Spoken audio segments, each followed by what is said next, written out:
Here we are, back on the beach, Sunset Beach, Cape Town.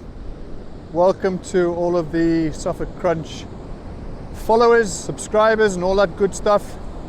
It's been just over a week since we last talked on YouTube, I think. I know Richard Moss uploaded one of our conversations about squad depth between myself and Tim on the TikTok platform. So yeah, something different and something that I'm not familiar with, but I hope that's gone down well. And yeah, since we last spoke, we've seen a major development in the squad, major developments in the football that's been played.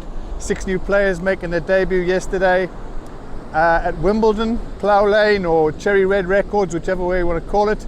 Bottom line is that certainly had a deja vu feeling about the scoreline, right? Not quite Barrow, but certainly a disappointing end to the night going out to Wimbledon. And I guess what's lost is the chance to play this big squad that's being formed by Kieran and Mark Ashton over this last couple of weeks, and that's a disappointment. But the bottom line, do we really need the distraction of the League Cup, Caribou Cup, or whatever it's been called this year?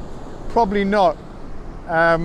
Focus absolutely on Premier League survival, which continues on against Fulham on Saturday. Don't know much about Fulham, to be honest. Having followed Ipswich over the last few years, I know we have paths have crossed from time to time, but you know, their Premier League status and what have you certainly seem to have a good squad, good basis to work from, and I think they're going to be a really, really tough opposition on Saturday. I'm quite anxious about that, to be honest.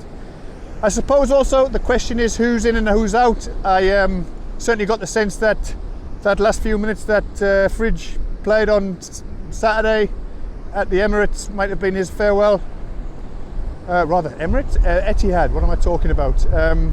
Might well have been his farewell. If George Edmondson does leave, I mean, I think he has signified and symbolised all that's been good about the club over the last few years. Not just is on the field when he's been called on, but really is off the field support, the community work he's done. I mean, he's been an absolute legend, starting with that coffee club. Didn't last too long, but I mean, really, you got a sense of fun, you got a sense of who he was and what his whole sort of composition is. If he leaves with the very best from all of the supporters, I've no doubt. Lyle Foster, is that still a link as I'm walking here on the beach? By the way, yesterday, believe it or not, it looks a sunny day. It's actually quite cold, it's breezy, as you can probably hear. But there was snow on top of Table Mountain yesterday, believe it or not. Absolutely bitterly cold it's been in Cape Town. Having had weeks and weeks of rain, we've now had a really cold snap. Over the other side on the mountains there by Stellenbosch, snow on the mountains, which is really unusual for South Africa, and certainly this part of the world here in the Western Cape. Yeah, Lyle Foster from Burnley.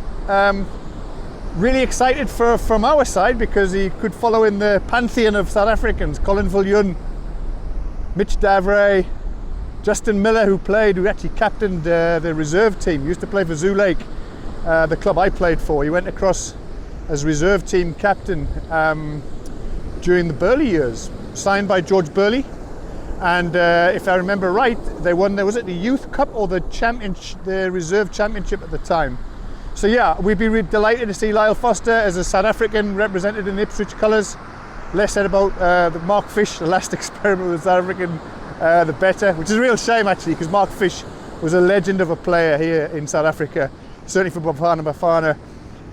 World Cup caps won, I think it was in France, a winner of the CAF Cup back in the day, 1996. But that's in the distant past. Lyle Foster, is he the future?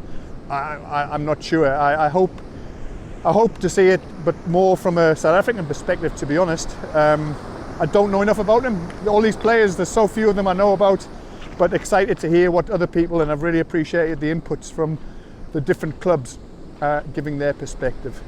So yeah, what else to say? Fulham, going to be a big challenge. I'm looking forward to speaking to hopefully Tim in the next few hours or tomorrow morning.